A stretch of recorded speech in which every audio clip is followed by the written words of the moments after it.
그 사도 바울의 편지를 보면 공통적인 특징이 있는데 전반부에는 이론적이고 교리적인 내용을 다루고 후반부에 가면 삶의 실제적인 내용들을 다루고 있는 것을 볼 수가 있습니다. 로마서 같은 경우도 1장부터 믿음으로 구원받는다라고 하는 이신칭의 교리들을 쭉 얘기하다가 이제 12장에 가면 새로운 삶을 살라고 하는 그런 실천적인 권면을 하는 것으로 그렇게 이어져 있죠. 예외 없이 바울의 편지는 다 그렇게 되어 있습니다. 이 에베소서도 예외가 아니어서 1장부터 3장까지는 좀 교리적인 부분들을 다루고 있었다면 오늘 4장부터는 실천적인 권면을 다루고 있다. 그렇게 보시면 되겠어요. 그래서 이제 내용이 전환되는 거예요. 전반부가 하나님께서 우리를 위해 하신 일에 대해서 얘기하고 있다면 후반부는 그 하나님의 사랑을 받고 구원을 받은 우리가 어떻게 살아야 될 것인가 실천적인 이야기를 다루고 있다는 것입니다. 자, 그래서 오늘 이 주제가 이제 3장까지 다뤄졌던 내용이에요. 하나님께서 하신 일. 4장부터는 우리가 그 하나님을 위해서 어떻게 해야 되는가 그 얘기를 다루고 있죠. 그 전환이 오늘 본문에서 이루어지고 있는데 1절 보세요. 그러므로 그랬습니다. 그러므로 이게 전환이 이루어지는 접속사죠. 그 전환을 표현하고 있는 거예요. 하나님께서 우리를 구원하셨고 하나님께서 모든 막힌 담을 허무셨고 하나님께서 도저히 하나 될 수 없는 유대인과 이방인들을 하나 되게 하셨고 그 안에서 우리가 다 함께 후사가 되고 함께 상속자가 되고 함께 하나님 나라의 시민이 되고 함께 자녀가 되었다. 그러므로 그런 얘기죠. 하나님께서 우리를 그렇게 사랑해 주시고 구원해 주시고 하나 되게 하셨으니까 그러므로 이제 우리가 어떻게 살아가야 될 것인가 이 얘기를 하고 있는 것입니다. 여러분, 우리 성도의 삶은요, 교리가 실천으로 연결되는 삶을 살아야 되는 것입니다. 이게 교리와 실천이 분리되어 있어서는 안 돼요. 우리가 교리를 잘 배우고 교리를 잘 알고 있어야 되지만 그것이 우리 삶 속에서 드러나야 되는 것입니다. 많은 경우에 우리 한국 교인들이 이 교리에 집중하고 있고 교리에 머물러 있어요.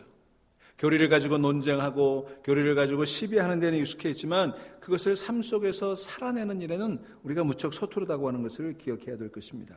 이런 편향적인 관심을 가져서는 안 돼요. 항상 우리가 올바로 교리를 알고 그것을 우리 삶 속에서 실천해내는 그런 삶이 되어야 할 줄로 믿습니다. 교리는 그래서 실천을 목표로 해야 되고 또 우리의 실천은 늘 우리의 온전한 교리에 근거해야 되는 것입니다. 그럴 때 비로소 우리가 건강한 신앙인으로 자라갈 수가 있는 거예요. 요한복음 13장 17절에 보시면 예수님께서 이제 마지막으로 그 제자들을 위해 기도하시면서 너희가 이것을 알고 행하면 복이 있으리라 이렇게 말씀하세요. 알고 행하는 거예요. 아는 것에 그쳐서는 안 되고 아는 것과 행하는 것. 여러분, 우리가 알고 행하면 복이 있는 줄 믿으시기를 바랍니다. 그래서 우리가 지성적이고 실천적인 성도가 돼야 돼요. 머리만 커지는 성도가 아니라 또는 머리는 없어지는 성도가 아니라 제대로 알고 제대로 실천할 수 있는 그런 성도가 되기 위해 힘을 다하시기를 간절히 바랍니다. 그런 성도가 참 절실히 필요한 시대예요. 자, 이제 사도 바울이 권면을 하는데 자 보세요. 사도 바울이 주 안에서 갇힌 내가 너희를 권하노니 이렇게 권면을 시작하고 있어요. 여러분, 권면하는 일이 쉽지 않습니다. 그죠? 요즘 누구한테 한번 권면해 보세요. 잘 듣나? 뭐라고 그래요? 뭘 좀 권하면 뭐라고 그래요? 너나 잘하세요 그러잖아요. 너나 잘하세요. 도무지 권면을 듣지 않아요. 누굴 가르치려 드느냐고 그렇게 대들기가 있습니다. 권면하는 일이 참 어려워요. 가정에서도 그렇고 사회에서도 그렇고 옛날에는 동네 어른들이 아무나 너마 그러면 안 돼 이렇게 얘기하면 또 뭐 속으로는 어떻든 거기서 이거 네 알겠습니다 이랬잖아요. 요즘은 누가 어른 말 듣습니까? 콧방귀도 안 끼죠. 식당 같은 데 가서도요 아이들이 막 떠들고 뭐 소란하게 하면 옆에 사람이 좀 뭐라고 그러면 엄마가 탁 눈치 껴뜨고 쳐다보잖아요. 왜 남의 자식 상관하냐고. 여러분, 교회도 마찬가지입니다. 지금 권면하는 일이 어려워요. 자, 그런데 권면할 때는요 두 가지가 꼭 있어야 되는 거예요. 첫째는 사랑이고 둘째는 권위입니다. 사랑이 없는 권위는 권력이 되는 거고요. 그리고 권위가 없는 사랑은 맹목이 되는 거예요. 그래서 권면이 어려운 거예요. 사랑하는 마음도 있어야 되고 또 권위도 있어야 돼요. 권위가 없이 권면하니까 들으려고 안 하는 거예요. 또 사랑이 없이 권면하니까 안 되는 거예요. 여러분, 그래서 어려운 거예요. 여러분, 우리가 사랑과 권위를 회복할 때 온전한 권면이 이루어지는 줄 믿으시기를 바랍니다. 가정에서도 그렇고요. 자녀들을 권면할 때도 그렇고 교회에서도 성도들 간에도 그렇고요. 우리 사회에서도 마찬가지예요. 자, 여기 내가 주 안에서 갇힌 내가 너희를 권하노니 그럴 때 권한다라고 하는 단어가 헬라어로 파라칼레오라는 단어예요. 이건 합성어인데 파라칼레오 이게 합성어예요. 파라라고 하는 단어는 뭐냐면 옆에, 가까이 그런 뜻이고요. 칼레오는 부르다 그런 뜻이에요. 자, 여러분 옆에, 가까이, 부르다 그게 권면하는 거예요.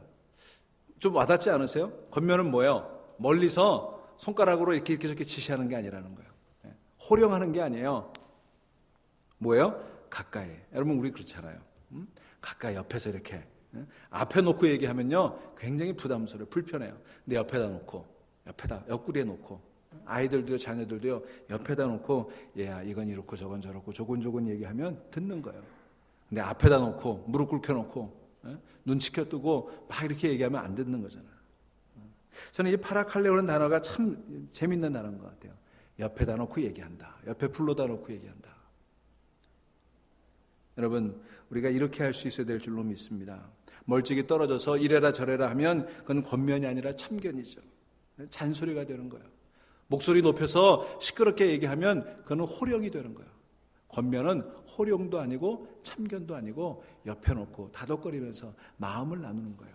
여러분 이런 권면이 이루어지는 교회와 가정과 이 사회가 될 수 있기를 축원합니다. 여러분 우리가 사는 시대 그게 참 없어졌어요. 안타까운 거예요.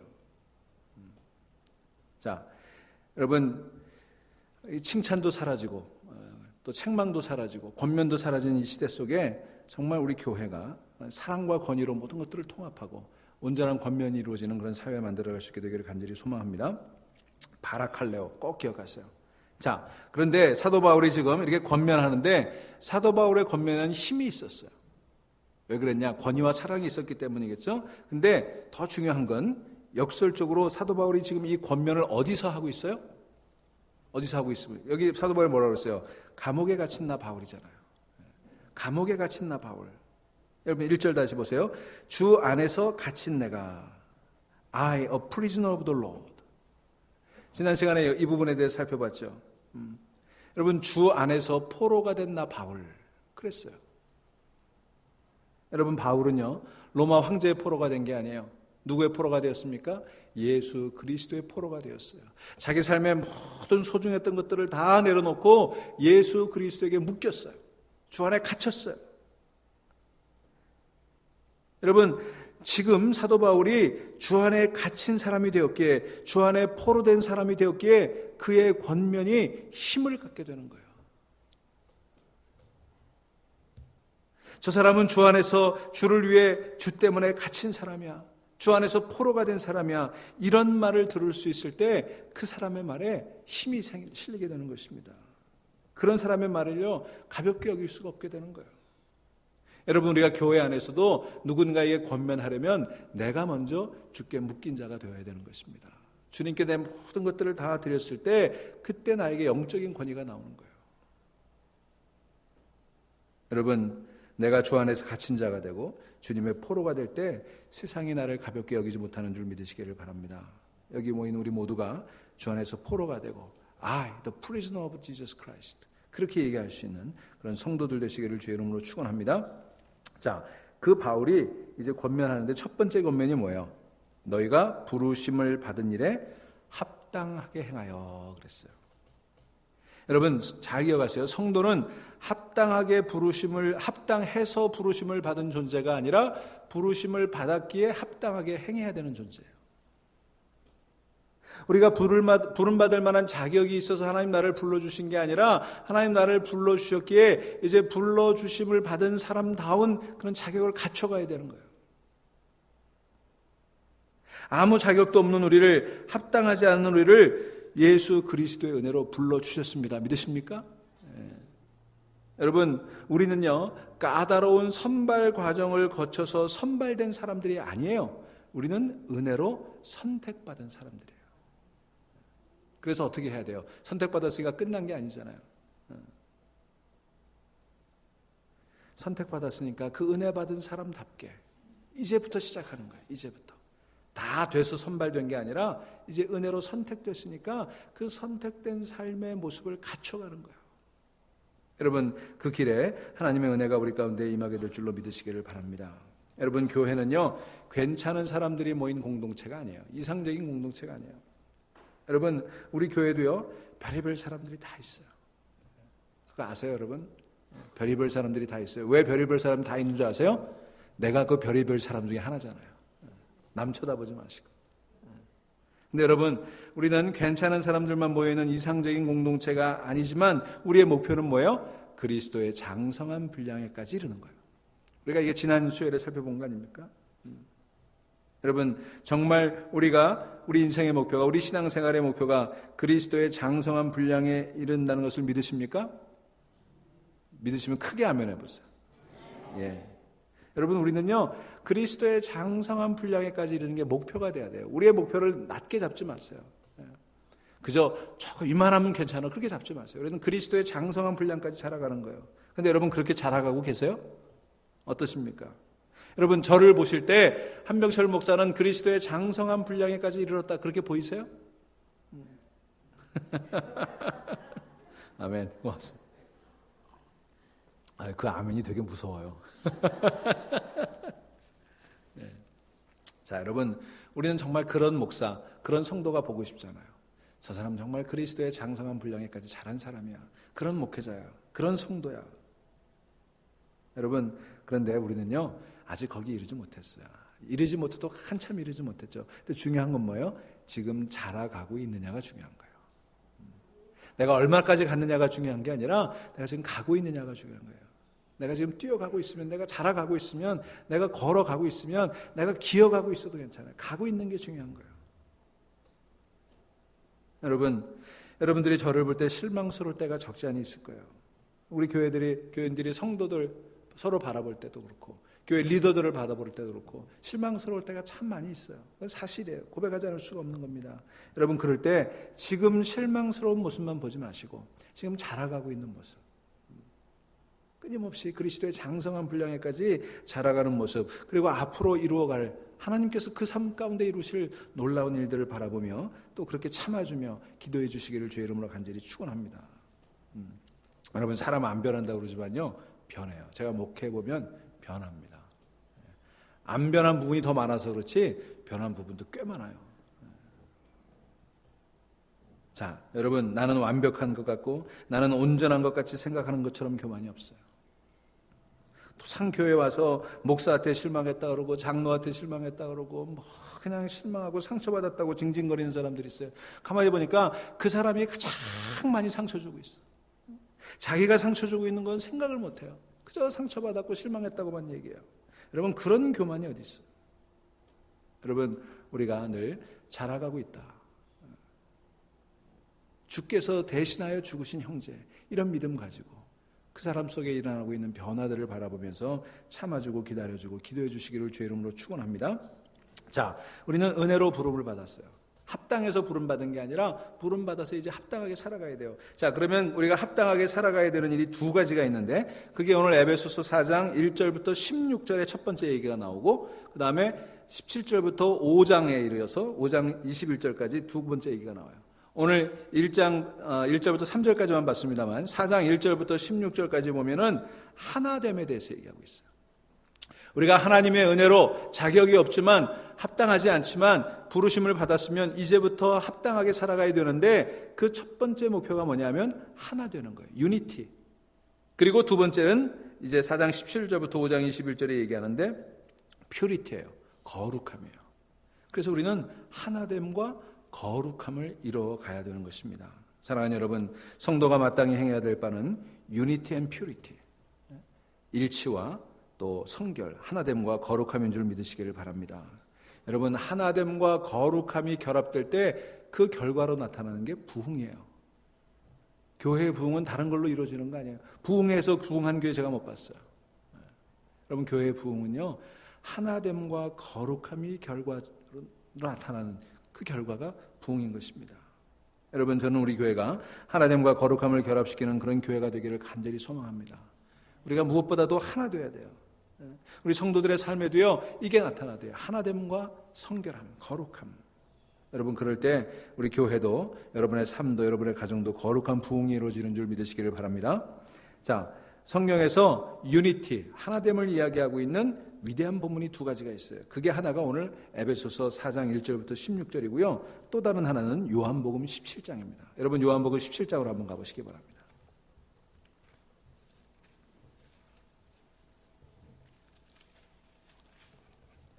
요한복음 17장은 예수님께서 잡히시기 전에 마지막으로 간절히 기도하신 내용이에요. 거기 보시면 17장 11절 보시기 바랍니다. 우리 같이 읽습니다. 11절 시작. 나는 세상에 더 있지 아니하오나 그들은 세상에 있사옵고 나는 아버지께로 가옵나니 거룩하신 아버지여 내게 주신 아버지의 이름으로 그들을 보존하사 우리와 같이 그들도 하나 되게 하옵소서. 아멘. 여러분 이렇게 기도하셨어요. 예수님 마지막 순간에 기도하신 유언과도 같은 간절한 기도예요. 뭐라고 하셨어요? 저들로 하나 되게 하옵소서. 하나 되게 하옵소서. 그런데 그 하나 되게 하는 기준이 뭐예요? 우리와 같이 그들도 하나 되게 하옵소서. 여기서 우리는 누구예요? 하나님과 예수 그리스도와 성령님이에요. 여러분 이 세상에는 참 많은 조직과 기구와 기관들이 있습니다. 역사적으로 사람들은 수많은 조직들을 만들었어요. 이념 조직도 있었고 정치 조직도 있었고 뭐 친목 모임도 있었고 수많은 조직과 기관들이 있습니다. 이 이념에 따라 이합집산하는 정치 조직들도 많이 있죠. 그런데 여러분 그런 집단들이 가지고 있는 그 결합의 수준, 그 연합의 수준과 예수님이 기도하셨고 교회가 마땅히 이루어야 되는 그 연합의 수준은요 차원이 다른 거예요. 자, 예수님께서 우리와 같이 성부, 성자, 성령이 하나이신 것 같이 그런 뜻이죠. 우리와 같이 저희도 하나가 되게 하여 주옵소서. 여러분 우리 연합의 기준이 뭐예요? 성부, 성자, 성령 삼위일체 하나님의 결합이에요. 여러분 우리의 연합은요 인위적이고 자기적인 게 아니에요. 그렇게 느슨하고 그렇게 허접한 결합이 아니에요. 성령 하나님, 성부 하나님, 성자 하나님께서 하나이신 것 같이 우리가 하나가 되어야 된다는 거예요. 여러분 이 연합을 위해서 예수님 간절히 기도하셨던 것을 믿으시기를 바랍니다. 여러분 그러므로 교회가 하나되면 실패한다고 하는 건요 복음 자체를 아주 망가뜨리는 거예요. 여러분 교회가 하나되면 실패해서는 복음 전도에 실패하게 되는 것을 믿으시기를 바랍니다. 여러분 세상 사람들에게 물어보세요. 교회하면 뭐가 제일 먼저 떠올라요? 지하철을 타고 가는데 아이들이 요즘같이 봄방학이었는 거예요. 두 아이들 형제가 막 싸우는 거예요. 계속 싸우는 거예요. 그랬더니 옆에 있는 아저씨가 벌떡 일어나더니 야 이놈들아 여기가 교회인 줄 알아? 그랬대잖아요.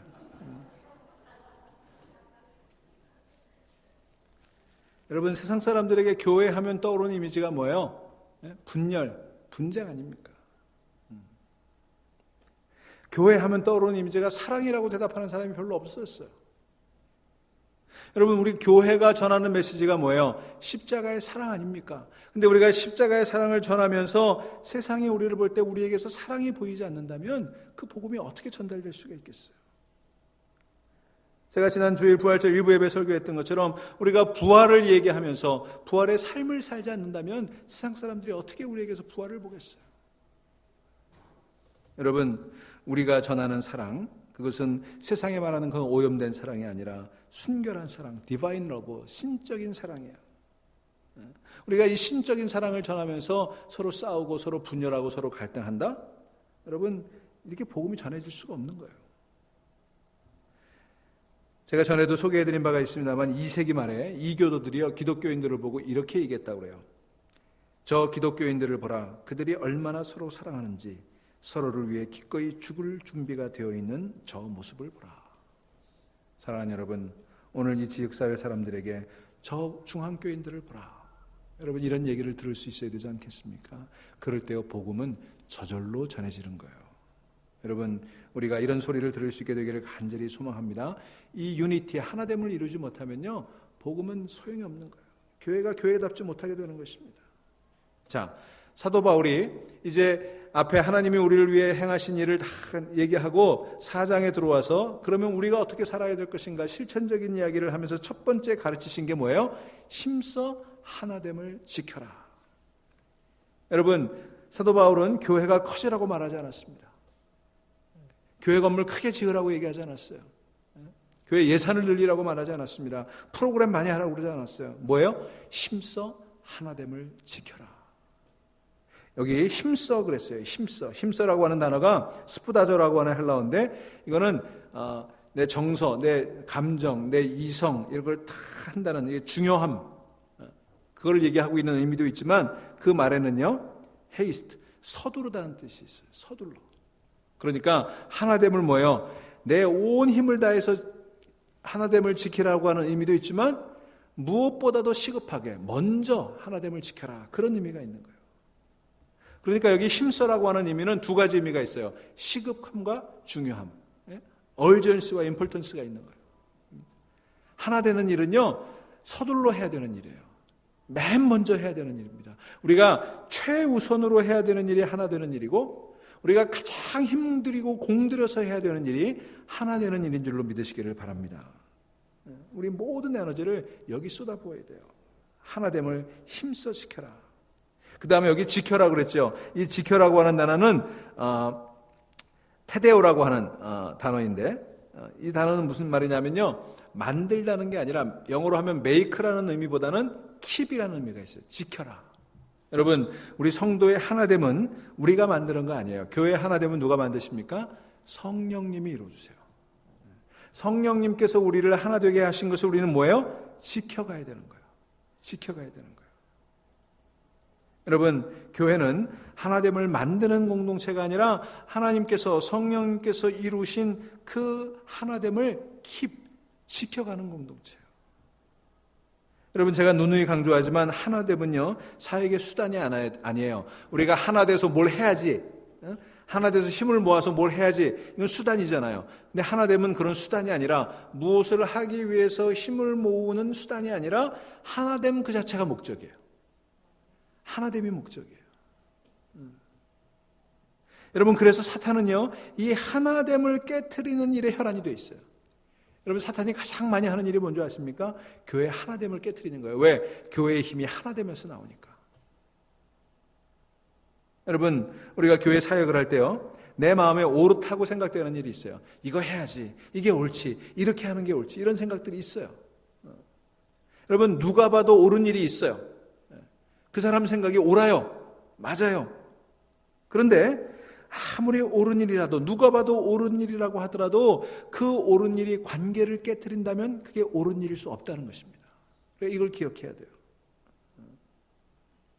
개념적으로는 그게 옳고, 그것을 논리적으로는 그게 아무리 옳아도 그것을 추진하고 그것을 주장하는 과정 속에 관계가 깨어져 버린다면 그건 옳지 않을 수도 있다는 거예요. 여러분, 이걸 명심해야 되는 것입니다.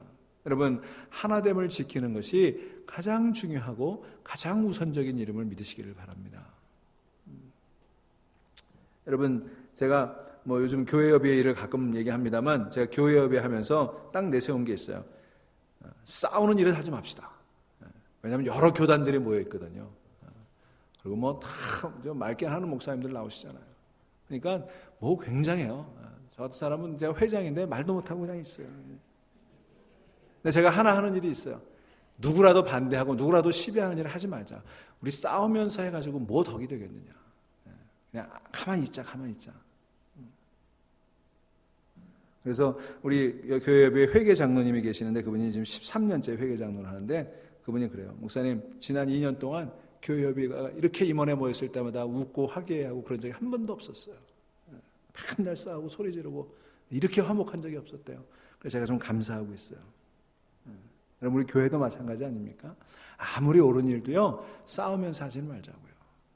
싸움이 될 만한 일은 옳은 일이 아닐 수 있다는 것을 우리가 기억해야 되는 줄로 믿으시기를 바랍니다. 자, 이렇게 우리가 하나됨을 지켜야 되는데 어떻게 지킬 수 있는가? 거기에 대해서 사도 바울이 오늘 2절에서 얘기하고 있어요. 우리 2절 말씀 같이 읽습니다. 시작. 모든 겸손과 온유로 하고 오래 참음으로 사랑 가운데서 서로 용납하고 평안에 매는 줄로 성령이 하나 되게 하신 것을 힘써 지키라. 자, 사실은 이 문장이 좀 복잡해요. 이게 사도 바울이, 여러분 말씀드렸습니다만 헬라어 가운데 사도 바울이 문장이 좀 복잡해서 해석이나 번역에 여러 가지 어려움이 있고요. 그래서 이 본문은 영어 번역도 상당히 번역마다 좀 다르게 되어 있는 것들을 볼 수가 있는데 뭐 그걸 우리가 일일이 살펴보는 거는 뭐 우리들의 과제는 아닌 것 같고, 자 여기 네 가지 중요한 단어들이 나옵니다. 명사들이 나오는데 첫째 겸손, 둘째 온유, 셋째 오래 참음, 그리고 넷째 사랑, 이렇게 나오죠. 그런데 이게 헬라어 원문으로 보면 겸손, 온유, 오래 참음, 이 세 가지 단어 앞에 메타라고 하는 전치사가 붙어 있어요. 영어로 하면 with. 그러니까 with 겸손, 겸손으로, with 온유, 온유로, with 오래 참음, 오래 참음으로, 이런 뜻이에요. 그러니까 우리가 하나됨을 이루기 위해서 필요한 세 가지가 있다면 뭐예요? 겸손, 온유, 오래 참음이다. 이런 것들이 모아져서 우리를 사랑의 공동체로 만들고 평안의 매는줄로 묶어준다는 거예요. 자, 그래서 하나됨을 위해서 필요한 덕목이 있다면 첫째 겸손, 둘째 온유, 셋째 오래 참음이에요. 자, 먼저 겸손에 대해서 보도록 하겠습니다. 여러분, 하나됨을 위해서 가장 필요한 게 뭐예요? 겸손이에요. 내가 겸손하지 않으면 절대로 하나 될 수 없습니다. 자, 성경적인 의미의 겸손은 뭐냐? 그건 자기 비하가 아니에요. 나는 못났어, 나는 할 수 없어, 이게 성경적인 의미의 겸손은 아니에요. 성경적인 의미의 겸손은 자기 비하가 아니라 자기를 낮추는 거예요. 자기를 낮추는 거예요. 여러분이 잘 아시는 빌립보서 2장 3절에 보면 아무 일에든지 다툼이나 허영으로 하지 말고 오직 겸손한 마음으로 각각 자기보다 남을 낮게 여기고, 여기서 남을 낮게 여기고 뭐예요? 남을 낮추라는 게 아니고 낮게 시옷 받침이에요. 남을 올리라는 거예요. 자, 그러면 여기서 나보다 남을 낮게 여겨야 되는 그 남은 누굴까요? 어떤 남일까요? 자, 여러분, 우리가 올려야 되는, 존중하고 존경하고 나보다 낮게 여겨야 되는 그런 사람들은 누구예요? 나보다 잘나고, 나보다 공부도 많이 하고, 나보다 잘생기고, 나보다 가방끈 길고, 나보다 좋은 차 타고, 나보다 영향력 있는 그런 사람, 나보다 세상에서 성공한 사람, 이런 사람을 낮게 여기라는 의미가 아닙니다. 그런 남이 아니에요. 여러분, 우리는 그런 사람들 앞에 가면요, 자동적으로 겸손해져요. 비굴해지기까지 합니다. 겸손하지 말라고 해도 겸손해지게 돼 있어요. 그러면 여기서 나보다 남을 낮게 여겨라 했을 때 그 남은 누구냐? 여러분, 그것은요, 여기서 말하는 남은 세상적인 기준에서 볼 때 나보다 나을 게 없는 사람, 내가 존경할 만한 것들이 전혀 없는 그런 남, 오히려 내가 그런 사람들 보면 괜히 어깨가 으쓱해지고 좀 높아지고 싶은 마음이 드는 그런 남, 그런 남들을 높게 여기라는 거예요. 그게 겸손이에요. 예수님의 말씀을 따르자면 지극히 작은 자, 지극히 작은 자, 그런 사람들을 향해 겸손을 나타내는 것. 여러분, 우리의 겸손은요, 우리가 얼마나 지극히 겸손한, 지극히 낮은 사람들을 대하고 있느냐, 그 태도에서 결정이 되는 거예요. 그래서 사도 바울이 이 겸손을 강조하기 위해서 그냥 겸손이라고 안 하고 모든 겸손이라고 했어요. 모든 겸손, 모든 겸손. 영어 번역에 보면 completely humble이라고 번역하기도 했고 with all humility라고 번역하기도 했어요. 이건 무슨 얘기냐 하면요, 우리 겸손의 대상은 특정한 대상이 아니라 모든 사람들이라는 거예요. 나보다 잘나고 나보다 훌륭한 사람만이 아니라 내가 선별적으로 고를 수 있는 게 아니라 이 사람 앞에서는 겸손하고 뭐 이런 게 아니라 누구에게든지 어떤 상황에서든지 어떤 처지에서든지 겸손해라, 그런 얘기입니다. 여러분, 우리가 이런 겸손을 요청받고 있는 것을 믿으시기를 바랍니다. 그럴 때 하나 되는 거예요. 그럴 때 하나 되는 거예요. 여러분, 부자나 가난한 사람이나 많이 배운 사람이나 배우지 못한 사람이나 힘께나 쓰는 사람이나 힘없는 사람, 모든 사람 앞에 겸손할 수 있게 되기를 주의 이름으로 축원합니다. 여러분, 성공한 사람 앞에서만이 아니라 성공하지 못한 사람, 여러분, 목회자들도요, 가만히 보면 좀 교회가 크고 좀 힘께나 있는 목회자 거들먹거리게 돼요. 성도들도요, 그런 목회자 존중합니다. 근데 여러분, 아주 작은 교회, 지극히 작은 교회, 그런 교회를 정말 무릎 꿇고 기도하면서 이끌어가는 목사님들도 많이 계세요. 우리가 그런 목사님들 다 존중할 수 있어야 돼요. 제가요, 교회협의회가 가을에 부흥회를 이제 하잖아요. 복음화 대회. 이제 강사를 선정하는데 한국에 어떤 분이 컨택이 돼서 강사로 모시기로 했어요. 꽤 유명한 분이에요. 이분하고 도무지 연락을 하기가 어려워. 전화를 하면 사무실에서 받고 비서실로 바꿔주고 뭐 국제 전화를 안 돼요. 겨우 어렵게 비서 목사님이라는 분하고 통화를 했어요. 제가 미국 애틀랜타의 교회협의회 회장 한병철 목사입니다. 저 같으면 미국에서 국제 전화했다니까 뭐 좀 이렇게 오늘 반갑게 맞아주고 이럴 줄 알았어요. 그랬더니 그냥 이메일 보내세요 그러더라고요. 거의 반말로. 그래서 제가 굉장히 참았어요. 굉장히 참았어요. 그래서 또 일을 이루어야 되니까 굉장히 참아가지고 그러면 누구 앞으로 이메일을 보내면 됩니까? 그랬더니 제가 드린 이메일로 그냥 보내시면 돼요. 그리고 전화를 끊어버리더라고요. 그래서 제가 임원에 소집해가지고 강사 바꿔버렸어요.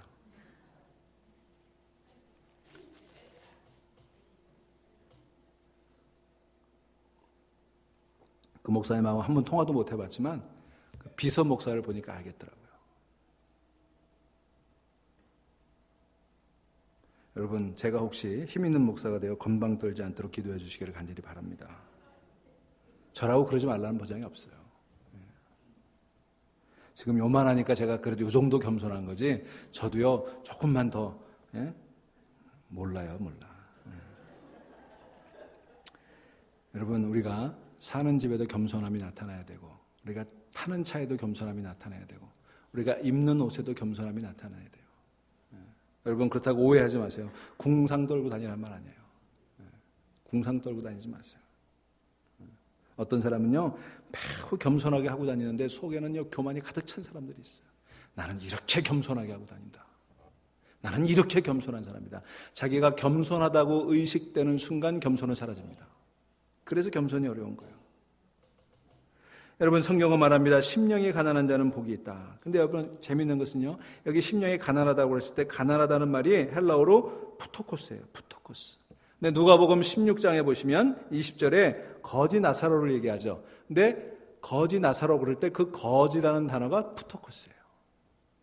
참 흥미로워요. 심령이 가난한 것이 푸토코스고 거지 나사로가 푸토코스예요.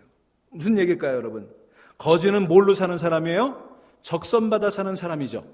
누군가 던져주는 동전을 받아 사는 사람이 거지입니다. 우리는 뭐 어떤 사람이에요? 예수님의 은혜를 받아 사는 사람이에요.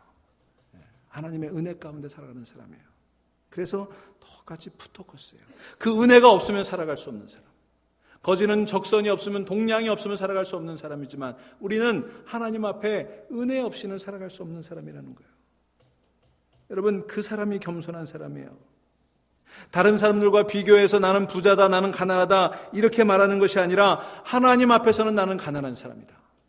하나님 앞에서는 나는 낮은 사람이다. 하나님 앞에서 나는 심령이 가난하다. 하나님의 은혜가 없이는 한순간도 견딜 수가 없다라고 고백할 수 있는 사람. 여러분, 하나님 앞에서 겸손할 수밖에 없는 그런 성도들 되시기를 주의 이름으로 축원합니다. 여러분, 우리는요 세상에서 척하며 살아가느라고 너무 힘들어요.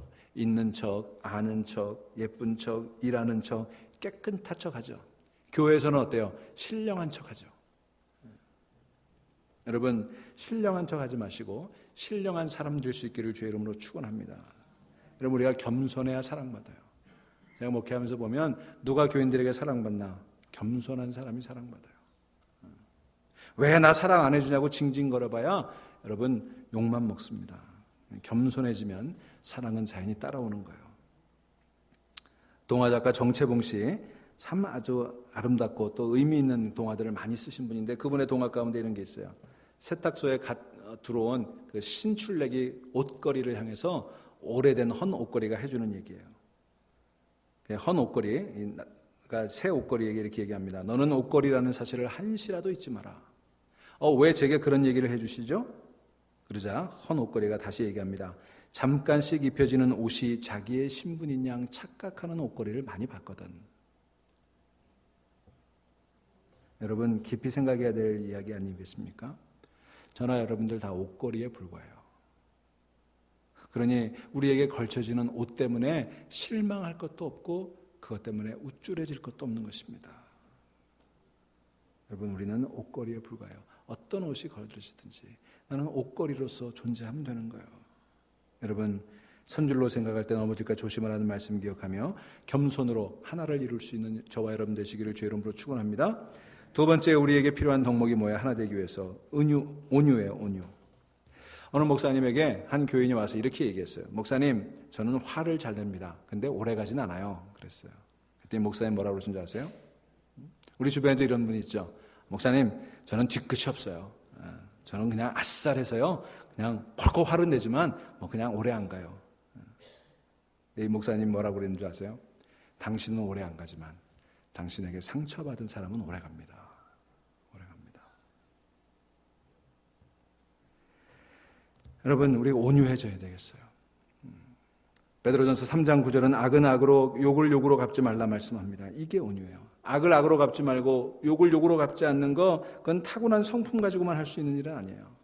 조금은 흉내낼 수 있을지 모르지만 안 되는 거예요. 여러분, 성경적인 온유는요, 태생적 성품이 아니에요. 예수 그리스도를 닮아가고 예수 그리스도의 성품으로 거듭날 때 우리는 온유해질 수 있는 거예요. 성령이 내 삶을 주관할 때 나타나는 성령의 열매가 온유해요. 그러니까 여러분, 우리는 이제 나는 원래 그래 라고 말하면 안 돼요. 나는 아싸래, 나는 뒤끝 없어 라고 말하면 안 돼요. 뒤끝이 있을 수 없지. 왜? 다 터였는데 뭐. 할 거 다 얘기하고 소리 지를 거 다 소리 지르고 뒤끝이 없대. 뒤끝까지 있으면 어떻게 되겠어요?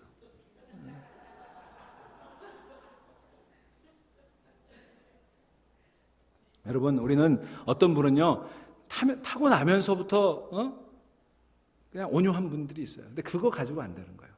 타고 나면서부터 좀 다혈질적인 사람이 있어요. 근데 괜찮아요. 나는 원래 그렇다고 말하지 마십시오. 성령 안에서 우리는 새 사람 되게 될 줄로 믿으시기를 바랍니다. 노자가요, 임종을 앞둔 자기 스승 상룡을 찾아가서 이제 마지막으로 가르침을 주십시오 이렇게 얘기했어요. 그랬더니 이제 임종을 눈앞에 둔 그 스승이, 상룡이 갑자기 입을 쫙 벌리더니, 노자야, 뭐가 보이느냐 그러더래요. 내 이가 아직 보이느냐 그러더래요. 들여다보니까 이가 하나도 없어요. 이 노인이 안 보입니다. 왜 안 보입니까? 왜 안 보이느냐? 다 빠져서 안 보입니다. 그러자 스승님이 다시 입을 벌리더니, 그러면 혀는 보이느냐 그러시더래요. 네, 스승님, 혀는 보입니다. 그러자 이 상룡이 이렇게 얘기했습니다. 강한 것이 먼저 없어지고 부드러운 것이 끝까지 남는 것이니라. 사랑하는 여러분, 교회 내에서 강한 이빨 되지 마시기를 축원합니다. 물어뜯는 이빨 되지 마시기를 주의 이름으로 축원합니다. 우리 부드러운 혀가 되어서 감싸 안는 그런 부드러운 사람들 되기를, 온유한 존재들 되기를 주의 이름으로 축원합니다. 성경이 말하는 온유는요, 성령의 열매예요. 성령의 열매. 이 단어는 프라우테스라고 하는 단어인데, 야생마를 길들이는 거에 사용하는 말이에요.